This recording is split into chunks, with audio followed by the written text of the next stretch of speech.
ने खबर दी है, कुछ और लोगों ने भी इसके बारे में बात की है। मैंने इसके ऊपर तहकीक की तो कुछ चीज़ों की तस्दीक हुई है। खैबर पख्तूनख्वा की हुकूमत को नहीं चलने दिया जाएगा, ये फैसला कर लिया गया है एस्टेब्लिशमेंट की जानिब से। और अब वो सुहेल अफरीदी को नाकाम करेंगे, पूरी कोशिश करेंगे। या तो सुहेल अफरीदी को उनकी शराइत पे या उनकी बात पे आना पड़ेगा, या फिर वो हर कोशिश करते हुए सुहेल अफरीदी को नाकाम बनाएंगे। इमरान खान साहब से उनकी मुलाकात भी नहीं करवाई जा रही, हो सकता है आने वाले दिनों में करवा दी जाए, क्योंकि डे बाई डे चीज़ें तब्दील होंगी और चीज़ें जो है वो इस तरफ से इस तरफ जाएंगी और कुछ नई हिकमत अमली भी बनेगी। लेकिन खैबर पख्तूनख्वा में पाकिस्तान तहरीक इंसाफ को जो कुछ थोड़ी ऑक्सीजन मिली है एक बड़ी तब्दीली के बाद, वो थोड़े दिनों में जैसे जैसे चीज़ें डाउन होंगी तो मायूसी फैलाई जाएगी और खैबर पख्तूनख्वा के हालात को डेलिबरेटली ख़राब किया जाएगा और इस तरह की सूरत हाल बना दी जाएगी कि वहाँ पे कोई इमरजेंसी लगा दी जाए या कोई और सूरत हाल डिक्लेयर कर दी जाए, लोगों में मायूसी फैला दी जाए, तो दहशतगर्दी के वाक़यात भी हो सकते हैं। अब खैबर पख्तूनख्वा देखें, पुरअमन खैबर पख्तूनख्वा जहाँ पे हालात बहुत अच्छे हों, लोग खुशहाल हों, वो कभी भी ऐसे ताजरों को या बिजनेसमैन को पसंद नहीं है या ऐसे बैरूनी आकाओं को पसंद नहीं है ऐसा खैबर पख्तूनख्वा जहाँ से आपको मादनियात ले जाने में मुश्किल पेश है। याद रखिए कि अफ्रीका के अंदर बड़ा लंबा अरसा खाना जंगी लगी रही, बहुत बुरे हालात रहे अफ्रीका में, और उसकी जो सबसे बड़ी वजह थी वो अफ्रीका के मादनी वसाइल थे। जब तक जो दीगर मगरबी ममालिक हैं वो अफ्रीका से मादनियात उठाते रहे, तब तक कभी अफ्रीका में अमन नहीं हो सका। अफ्रीका के मुख्तलिफ कबीले, गिरोह, लोग, मुल्क आपस में लड़ते ही रहे और एक खाना जंगी वहाँ पे लगा कर रखी गई। मेरे कुछ बड़े करीबी लोग हैं, वो कांगो में रहे जहाँ पे सोना निकाला जाता था, तो वो ये बताते थे कि हर 100 किलोमीटर के बाद एक नया सिस्टम शुरू हो जाता था और एक खाना जंगी लगी हुई थी वहाँ पे और बहुत बुरे हालात थे वहाँ पे। लेकिन जो भी वहाँ पे मगरबी लोग आते थे उनको कोई नहीं छेड़ता था, वो हर एरिया से बड़ा स्मूथली गुजर जाते थे।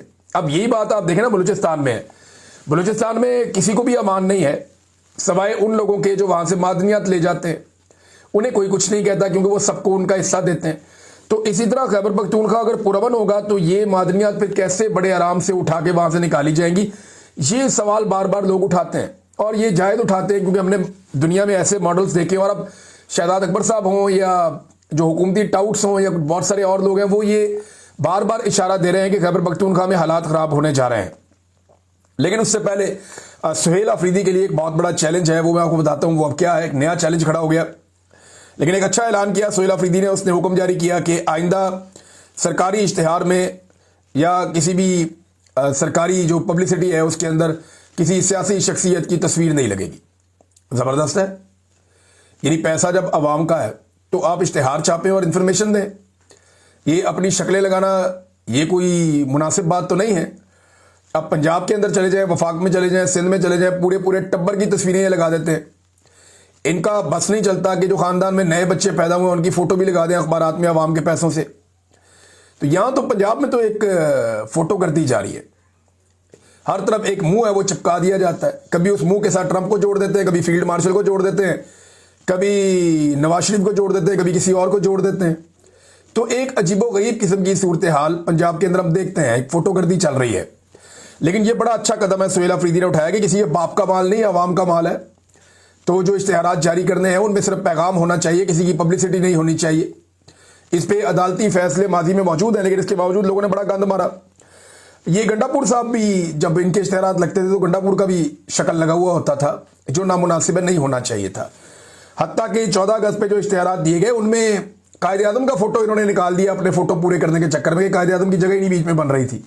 अल्लामा इकबाल की जो मुफक्किर पाकिस्तान है उनकी भी जगह बीच में नहीं बन रही थी। ये इनके हालात हैं। अब बात करते हैं कि सुहेल अफरीदी को कौन सा बड़ा चैलेंज दरपेश है। ये बहुत इंपॉर्टेंट चीज़ है। इमरान खान साहब को कैद तन्हाई में डाल दिया गया।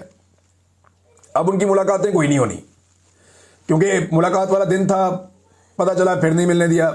7 महीने हो गए इमरान खान साहब की मुलाकातों पे पाबंदी है। अब आप कहेंगे ये जो इमरान खान की बातें बाहर आ रही हैं या जो लोग मिलते हैं वो कैसे, तो वो इमरान खान साहब के ऊपर जेल में एक ट्रायल किया जा रहा है और उस ट्रायल को कानूनी तौर पे ये बाउंड है कि उस ट्रायल के अंदर कोई ना कोई जर्नलिस्ट, वकला या इमरान खान साहब की फैमिली का कोई मेंबर उसको उस ट्रायल के दौरान मौजूद होना चाहिए। और जो उसके साथ दीगर मुजरिम है उनको भी वहां मौजूद होना चाहिए। तो ये ट्रायल जो है इस दौरान में मौका मिल जाता है इमरान खान साहब की बात सुनने का, बात करने का, या उनका पैगाम बाहर आने का। ये तोशाखाना 2 का ट्रायल चल रहा है। अब तोशाखाना का जो 2 का ट्रायल है उसमें फैसला देने की बजाय उसको लंबा लटका दिया गया। अगली तारीख डाल दी गई 29 अक्टूबर की। वजह क्या है ये जरा समझिए आप। तोशाखाना 2 के ट्रायल के अंदर कुछ गवाहान जो हैं वो झूठे साबित हो गए अदालत में। जब गवाह झूठा साबित हो जाए ना, और ये वो मेन गवाहान हैं जिनकी गवाही के ऊपर ये केस खड़ा था, अब जब वो गवाह झूठे साबित हो गए ना, तो मुसीबत ये पड़ गई कि केस को इमरान खान के खिलाफ कैसे ले जाएं। फैसला देना तो कोई मसला नहीं है, फैसला तो लिखा लिखा है, आ जाएगा, वो जज पढ़ देगा वहां बैठ के, सजा भी हो जाएगी इमरान खान को। लेकिन पूरी दुनिया में पाकिस्तान का पहले ही मजाक उड़ा हुआ है, और इमरान खान साहब के हर मुकदमे का जो फैसला है वो इमरान खान साहब की पार्टी उठाती है और आलमी फोरम्स के ऊपर भी ले जाती है कि जनाब ये भी पढ़ दें, ये इमरान खान के खिलाफ फैसला है और ये गवाहों की हालत है। तो पाकिस्तान की अदलिया का मजाक बन रहा है, नंबर 1। नंबर 2, ये फैसला किसी भी बड़ी अदालत में टिकेगा नहीं। अव्वल तो बड़ी अदालत में इस्लामाबाद हाई कोर्ट में इस वक्त जस्टिस सरफराज डोगर बैठे हैं। जब से वो आए इमरान खान साहब के लिए इंसाफ नापैद हो गया है। उन्हें तो इंसाफ अब मिल ही नहीं रहा इमरान खान साहब को, क्योंकि जस्टिस डोगर साहब आकर बैठ गए। उनको लाहौर से लाया ही इस काम के लिए गया था, 15वें नंबर से उठा के कि इनको ले जाओ, ले जाके इस्लामाबाद हाई कोर्ट का चीफ जस्टिस बना दो, जो इनको कहेंगे वो करेंगे, और वो कर भी रहे हैं। इमरान खान साहब का केस वो लगने ही नहीं देते। लेकिन इसके बावजूद जब भी केस लगेगा, झूठे गवाहान की बुनियाद पे केस ठहर नहीं पाएगा, ये बेड़ा गर्क हो जाएगा। और वक्त जब बदलता है तो फिर पाकिस्तान तहरीक इंसाफ को मौका मिलेगा, वो जुडिशरी की इन कार्रवाइयों के खिलाफ अपील्स में भी जाएंगे और हालात तब्दील भी होंगे। तो अब एक ऐसे केस में जहां पे गवाही झूठे साबित हो गए, इमरान खान के खिलाफ फैसला कैसे सुना, ये सवाल भी खड़ा है।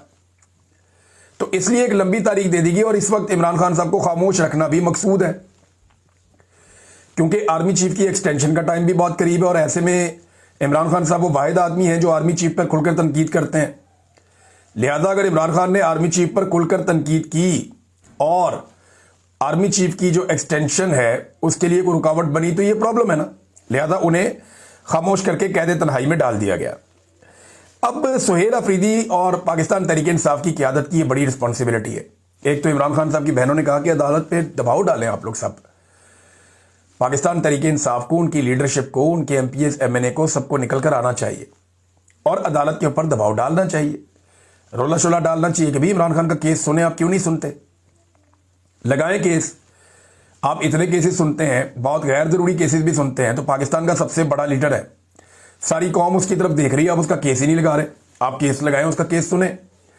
अब ये जो रोला है वो पढ़ना चाहिए, और इसमें सुहेल अफरीदी का किरदार बड़ा इंपॉर्टेंट होगा।